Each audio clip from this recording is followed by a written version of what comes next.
Tol, ito yung t-shirt na crinap ko last time and sobrang nagustuhan ko talaga yung naging resulta na ito. That's why gagawin din natin siya dito sa apat ko na t-shirt. Meron akong black, gray, green, tsaka white. Lahat to from Uniqlo, lahat to size medium. So gagawin din natin siyang ganito. Ito yung mga kailangan natin, tol. Una, chalk, tapos ruler, medida, tsaka itong ating gunting.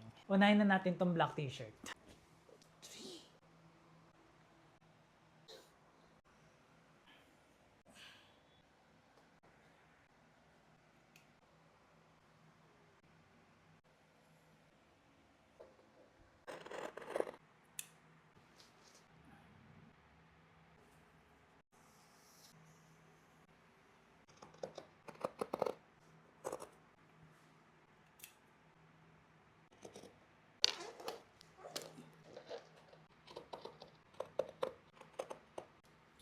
Tapos na tayo mag-crop na itong ating t-shirt, tol. Masayang experience din siya. Para sa mga nag-aalala dyan, tol, don't worry kasi naglagay naman ako ng allowance na 1 inch para if ever soon gusto ko na siya ipatahi, hindi naman siya i-clean ng sobra. Ngayon, wala pa siyang roll, but once na nalaban ko na siya, tol, nag-roll na rin siya bigla. So, kaya mas gaganda pa siya. So, sukatin na natin. So, ito yung color white, tol.